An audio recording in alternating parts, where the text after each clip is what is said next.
Welcome to OTBN365, everyone.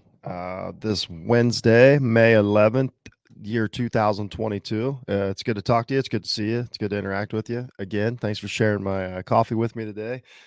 These early mornings are they're trying, but they're a lot of fun, and things are going really well. So everybody at Off the Ball Network, we want to thank you all for your participation, um, and again, comments, likes, shares.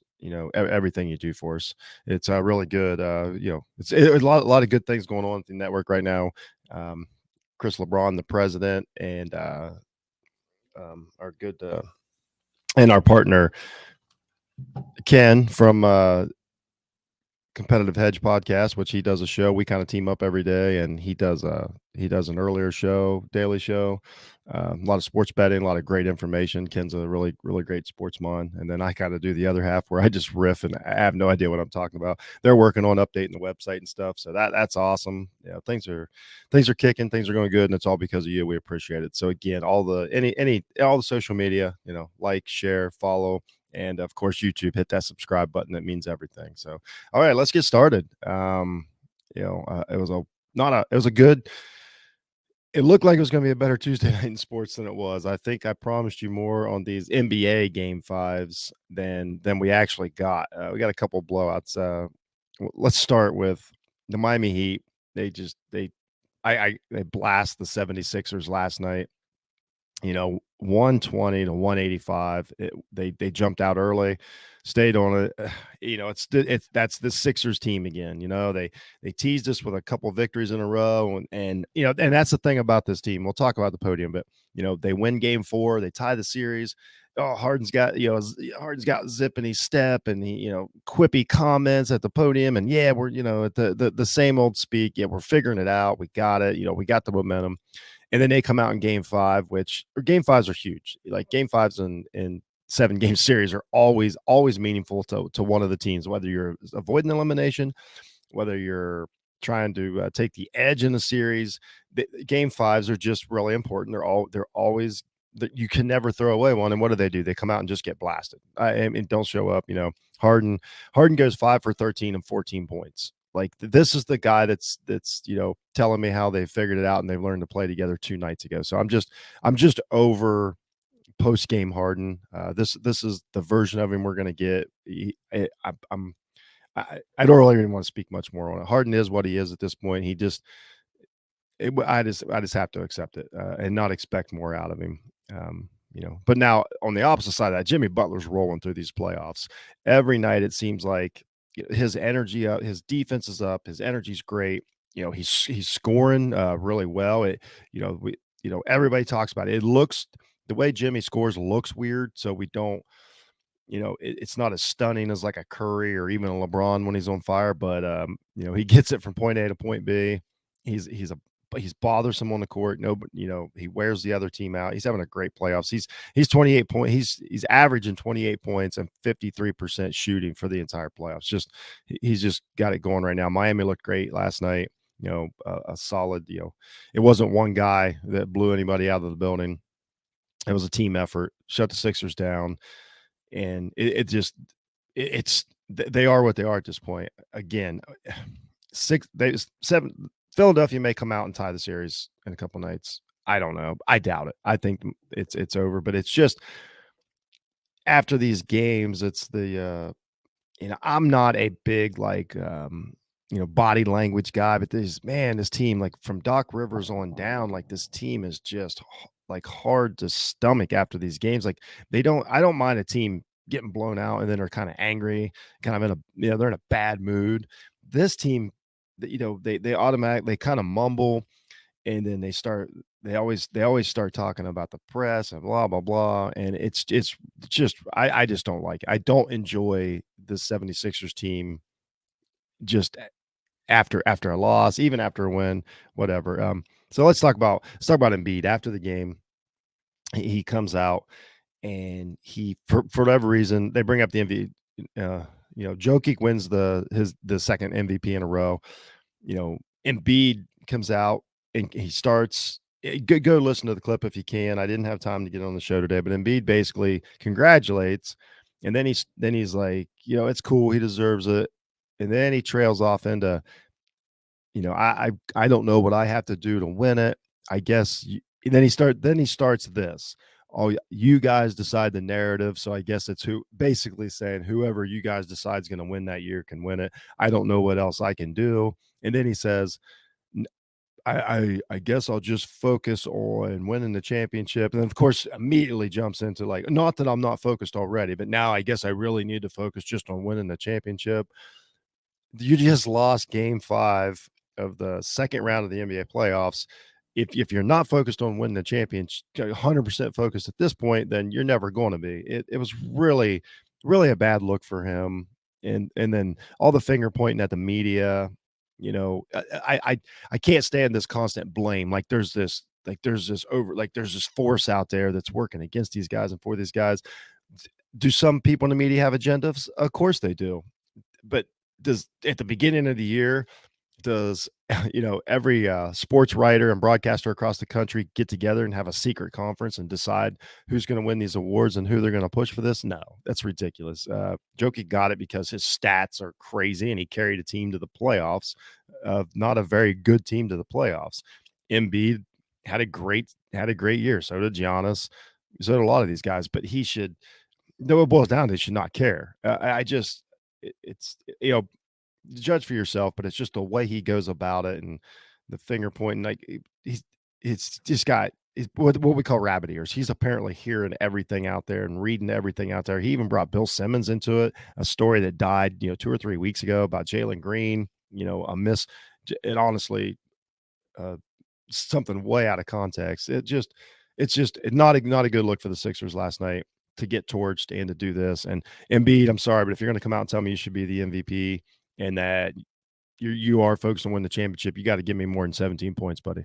I'm sorry to say that, but you got to give me more than 17 points if you're going to make that argument. So come out, blast them in game 6, then we'll talk. But until then, and yes, I get it. Jokic's not in. It's a regular season award. But man, you gotta turn off. You gotta turn off you gotta shut down the Twitter and turn off the television, man. Like it's apparently bothering you way too much. So anyway, great win by the Heat, and I this Heat and whoever wins Celtics Bucks should be a fun series. All right, the Phoenix Suns just roll. I don't know what to say. They win by 30, 110 to 180 over the Mavs last night. The first half was all right, but the second half, the Phoenix Suns won 61 to 34. They only gave up 34 points to the Dallas Mavericks and Luka Doncic in a half. Just really dominant defensive performance. Booker's amazing. Booker's having a great series, but this it was another, like, both games combined, not real exciting. Probably should have watched the NHL last night. The NHL again, 4 game 5s, 4-3-2 series. They did their part. NHL held up their end of the bargain.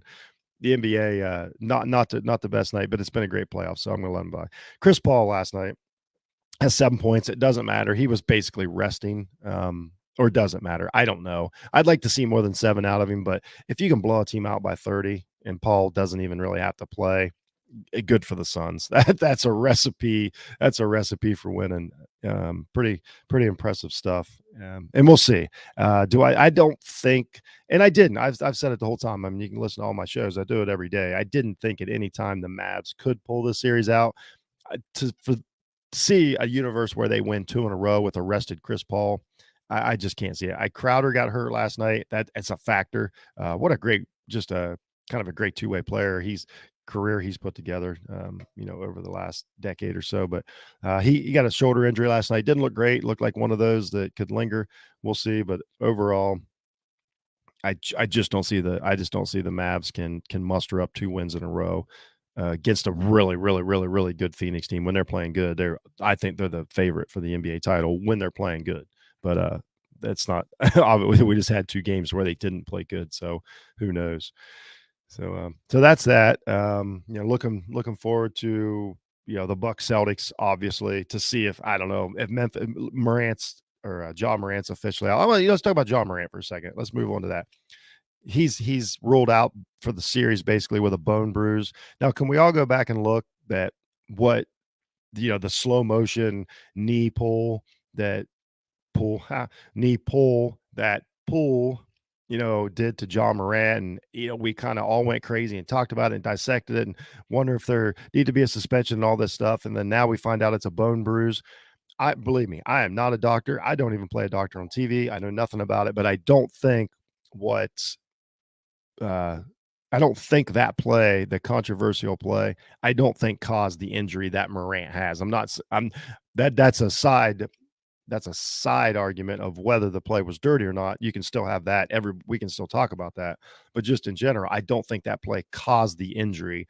And now Morant's out for the series. That's just buries Memphis. Let's be honest. They played great the other night in a loss.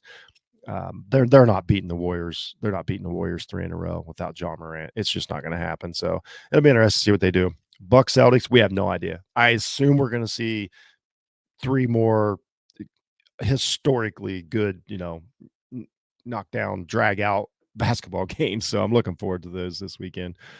Good. And again, NHL, you're lighting it up. 4 series, they're all kicking. I'm loving it. You guys are doing a great job over there at the NHL. Keep it up. Keep up the good work. My NHL fans are loving you right now. There's no hitter in baseball. I forgot all about that. You'd have to go look and see who it was. I forget because I don't watch a lot of baseball until about September. And if the Cubs aren't in, I watch less than that. But there was no hitter in baseball last night, so that was cool. That's all I got on that. That's my better there. If I had a funny ringtone or something, I could give you my Jeff's baseball corner. So that's the extent of it. There was a no hitter last night in baseball, and they played games, and the Cubs lost again. Did get a notification about that. Really, really getting upsetting. All right, let's talk about our question from yesterday. This was a lot of fun. So I posed the question yesterday. I put the poll out on social media. And I said, "Who do you start your franchise with?" And that's all I said. This is key. I said, "Who would you start your franchise with?" And it was 2022 Giannis or 1995 Shaq. And Shaq won. And it was by a nose. Really came in late. Good friend of the podcast, Scott Eisenberg over there from Shoot the Flick. Great podcast, by the way. Absolutely unsponsored shout out. He just deserves it. Him and him and Frankie over there do a great show at Shoot the Flick. And he come in with the deciding vote at the end. Shaq won by a nose. Basically, the overwhelming argument was, or not argument, but comment was, when are we starting it? If you're starting it in the 90s, they're taking Shaq. Obviously, it's a more physical, more down low game. If we're starting it now, we're taking Giannis. So we didn't solve a lot. I personally, if I had the deciding vote, I would have went Giannis because I think his game translates better to both than Shaq's does, as dominant as Shaq was, and he could definitely play now. We're not doing that thing. I just think Giannis, with the outside game he's got, and he's more of a full court defender, with the athleticism and stuff. I think I'm taking Giannis to start a franchise today or in 1995 either. But it was interesting. You got to look at the stats for these two guys. Shaq in 95, 29 points, 11 rebounds. These are stupid numbers. And almost 3 blocks a game for the entire season of 1995. Here's a 22 Giannis, 29 points, 11 rebounds. He averages like a block and a half a game, but he does average 6 assists a game. That's the difference in the two right there is the distribution. Shaq's assists were still at like 5. I mean, terrific season. Shaq went to the finals that year, lost to Houston, and we don't know what Giannis is going to do yet, but obviously he's having a great playoff. So, yeah, both great seasons by great big men. There was no wrong answer. you got absolute 2 legends, and you can't go wrong with either one of those guys. So that was fun. Thanks to everybody for participating. I'm gonna start doing that in the future. Work on some more of them. I didn't want to force one today. You guys deserve better out of me than that. So so anyway, so that's it for today. I can't wait. We got a great weekend of sports coming up, and it's gonna be a lot of fun. So again, go to offtheballnetwork.com. Check out what we're doing over there, and hit that subscribe button. Anywhere you can. We appreciate it. I'm Jeff from Jeff Needs Sports, and that's it for Wednesday, May 11th, 2022. Have a